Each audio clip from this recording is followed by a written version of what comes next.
suis en deuxième année BP à l'ISPM de Nanterre en coiffure. Je suis en deuxième année de BP à l'ISPM à Nanterre. Dans un CFA, en alternance, en apprentissage, en coiffure.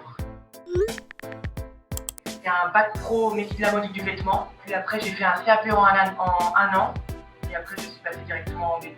Je suis sortie directement du collège, donc je me suis dirigée en coiffure, parce que aussi ça me passionnait depuis que j'étais enfant.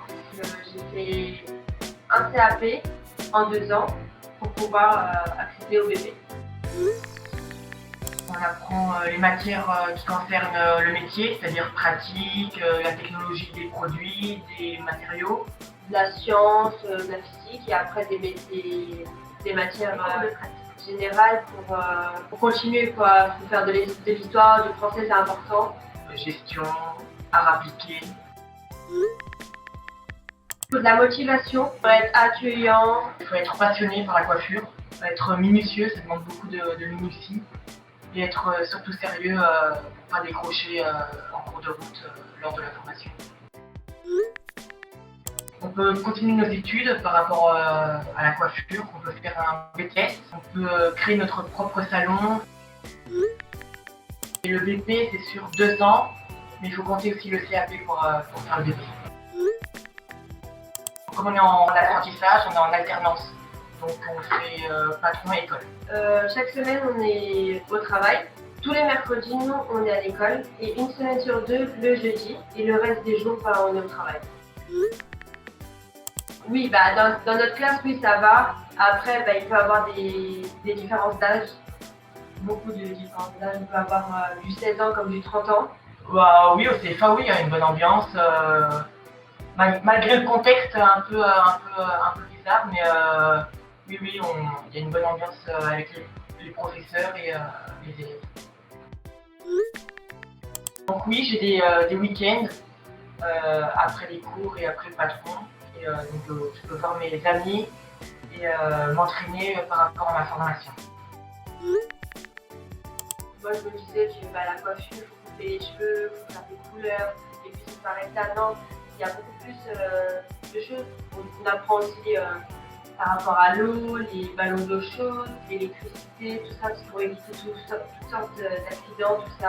On est dans un métier assez critique. Franchement, quand on a relation avec le client, on peut voir toutes sortes de clients, des personnes hyper mal aimables, d'autres hyper gentilles.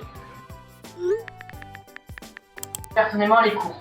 Je suis très école. Après le patron, c'est bien d'alterner un peu les deux. Le fait qu'on va en entreprise, on a les mains dans le bas, on va dire. On peut voir plusieurs méthodes différentes de celles de l'école, forcément. De voir le monde du travail, quoi. Apprendre plus profondément le métier à l'école, c'est bien aussi.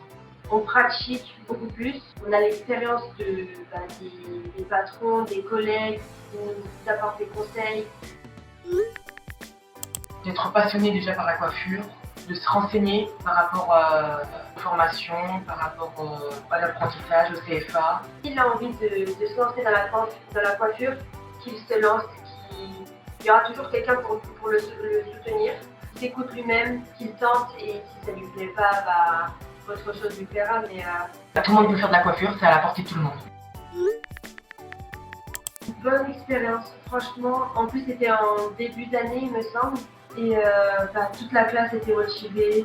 Une belle expérience pour faire un peu découvrir notre métier. Oui, donc on a fait les préjugés par rapport à la coiffure. Stacy, apporte-moi les gants. Oui, j'arrive. Merci.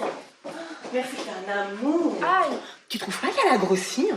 Mais trop, mais c'est à cause de son mec qui est parti à Montréal avec la boulangère. La chance, en Asie, le désert, trop beau. Ça nous a permis de se rapprocher, de se connaître aussi. C'est vraiment une bonne expérience.